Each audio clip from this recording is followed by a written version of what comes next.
Good morning guys. So, muna akong video sa akong report na IoT security. IoT device security day. So, nawala ano?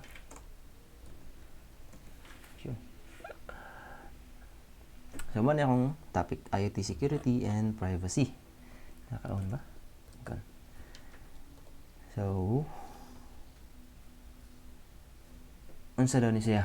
So, it refers to the measure and practices used to protect devices and networks connected through the Internet of Things from cyber threats and ensure the privacy of the data generated and transmitted by those devices. So, akong topic is all about security and privacy related sa mga IoT devices and also mga practices na dapat atong magamit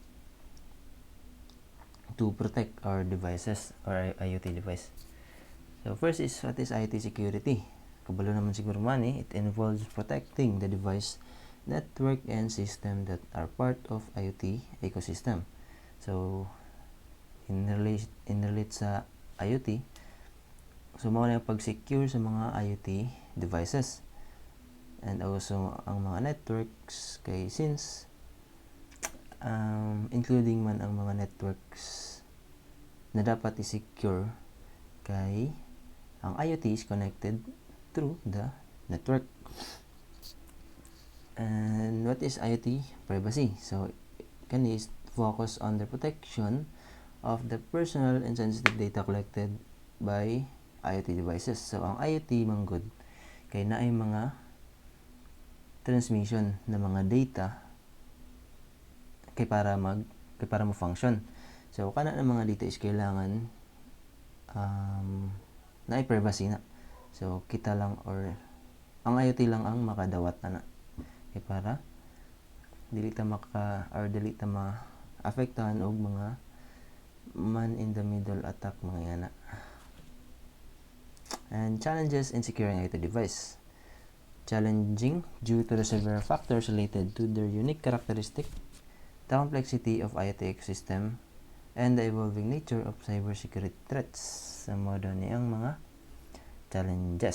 So na ako'y 5 list diri 5 o 5. So pinakauna is limited resources of IoT device. So namo gyud mga IoT devices nga dili kayo siya kusog og power and also storage. Mao nang limited ang resources nila and also mo nang reason nga nung one of the challenge na siya sa mga IoT na mga device.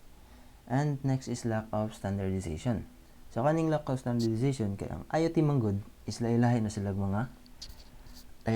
og mga manufacturer and also lahi-lahi po na sila og implementation sa ilang security. So mao nang naani diri sa challenges kay tungod wala sila murag kana bitaw kailangan na ma-meet ni na secure kanang standard na ano ba pag secure sa ilang IoT devices is lahi-lahi walay kanang isa lang na ilang sundon mao nang naka-challenge sa ila.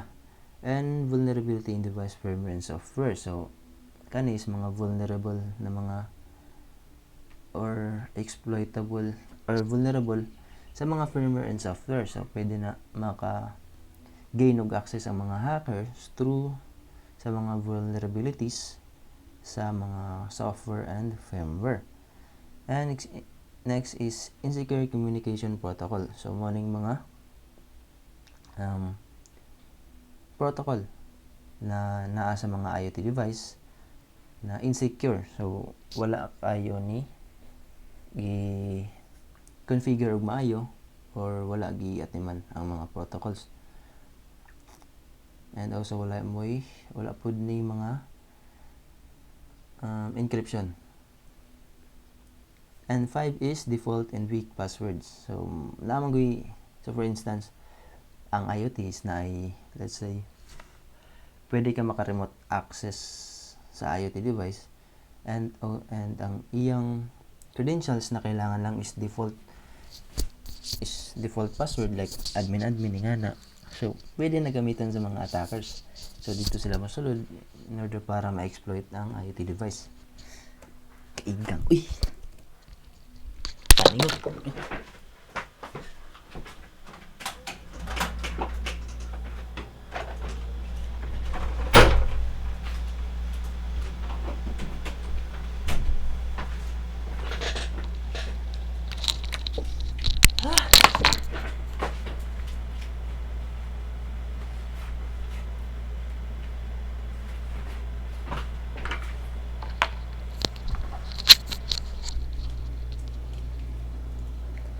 And next is secure device onboarding and management.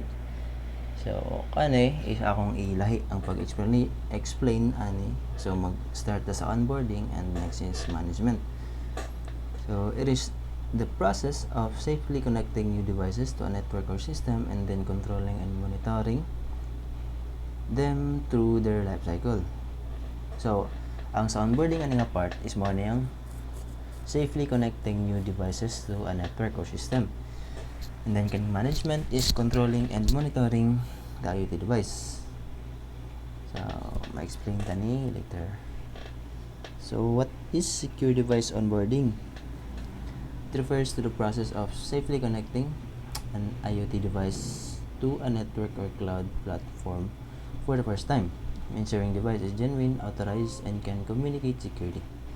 So, ang IoT onboarding daw or onboarding sa mga IoT device is mo nang mga process na dapat mabuhat once na ma-connect ang IoT device sa bago na network. So, kailangan man gud is ang IoT device is kuan na sila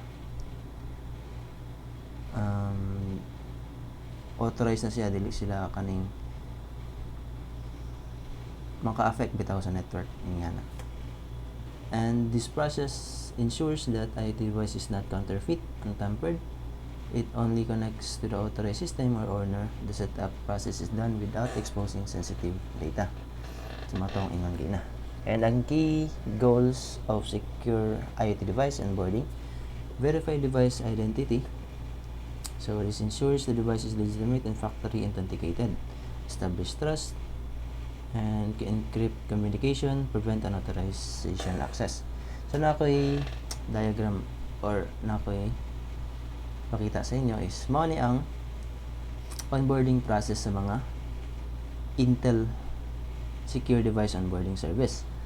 So, pinakauna is kaning Intel EPID or chata basta kana EPID is marag kanang unique identifier na nila. And kani sa mas kaning duha ang hardware security of Intel EPID identities diri ang manufacturing time. So, kani is mao na ning pag once na naa ang device sa imong network. So, mao ni ang iyang i-run. So, mao ni ang onboarding process sa Intel. So, pinakauna is magbuhat na sila og EPID or unique identifier sa IoT device. And next is ang hardware security. And sunod is kaning device. So, mao na yung IoT device. Next is magsugod na siya diri sa attest identity zero touch. So, ang zero touch, which means wala na manual na buhaton ang user or owner sa device para mag-onboard. So, na sila murag zero touch na. Wala na sila buhaton kundi ilo na lang i-on ang device. And then kani is Intel device secure. So, diri is ang authentication na dayon sa IoT device. And once na mahuman na is i-manage dayon ng IoT devices sa network. Next is secure device management. It refers to the process and practices used to ensure the protection, monitoring, and management of the device. So, mo ni ang mga protection and monitoring sa mga IoT devices once na ma-onboard na siya sa network. So na ako yung mga key goals dahil ay mga 9. So pinakauna is protecting device integrity, second is safeguarding data, ensure device compliance, minimizing security risk, monitoring and detecting threats, managing device lifecycle, maintaining device availability, remote management and control, and incident response and recovery. Mga sila. And ang encryption methods in IoT networks. So, encryption plays a crucial role in securing data in IoT networks, where device often communicates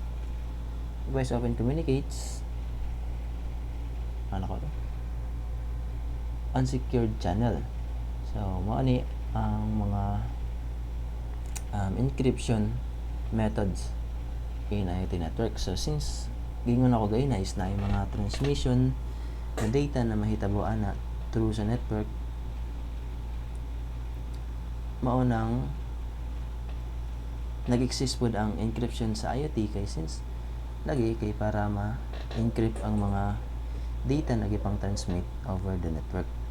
So naitulo ka encryption method na asymmetric, and TLS or transport layer security. So pinakauna is ang symmetric, kabalo naman mo na. So uses the same key for both encryption. So advantages ano nila is ang speed, low overhead, and ang challenges is ang symmetric encryption is secure distribution and management of the encryption key. If an attacker gain access to the key, they can encrypt the data. So mga lang niya ang challenge na if makabalo ang hacker sa key, so patay impas mo. Pero ang advantages nila is ang speed po nila. So mo ni ang diagram. So as you can see, isa lang ang secret key sa pag-encrypt and ang pag-decrypt. So next is asymmetric, kabalo na po mo ni no kay agi naman ni. So mo ni ang lailhay ang public key and ang secret key. So mo ni ang diagraman nila. So pag-encrypt sa data is lahi ang public key, ang pag-decrypt is naay secret key. Dapat dili siya pareha sa symmetric na duha ang key or isa ang key sa pag-encrypt ug decrypt. Pero diri sa lahi. And diri sa transport layer security. So is a cryptographic protocol that ensures secure communication between devices over a network. It is typically used in combination for both asymmetric and symmetric encryption to ensure data confidentiality, integrity, and authentication during communication. So ang use case ano nila is to secure communication and ang web access. So magamit po ni sila sa mga IoT device na naay kanabitang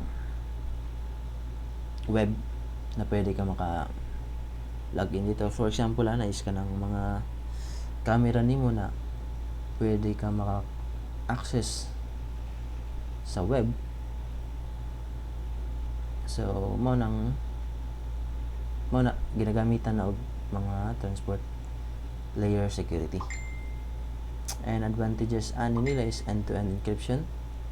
Data is encrypted from the point of transmission to the point of reception.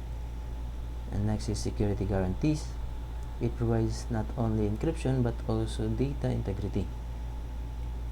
And challenges ani, while TLS provides strong encryption, it adds overhead due to encryption and decryption process. So ang performance ani nila is hinay. Pero ang security na nila is guaranteed yun na ma-secured yun ang IoT device. So mo ni ang diagram. So ani, so na ay synchronization acknowledge and acknowledge. So mo ning tawag sa three-way handshake. So pinaka naman good is kailangan if mo visit let's say mo visit tag website, so sa backend na is na ay mahitabo. So murag mga na siya sa website if naaba siya, and then kaning synchronization and acknowledge is mo yung nga naa, and then i-acknowledge na yan sa client, which is mo nang ma-access na niya ang web. So kani sa TLS handshake na. So kani kita niyo diri is client hello. So pinakauna is ang purpose mong gudaan is kay para mahatag nimo ang TLS version nimo na need nimo sa server. So for example, mongutanan ni siya nga kani ang akong version of TLS.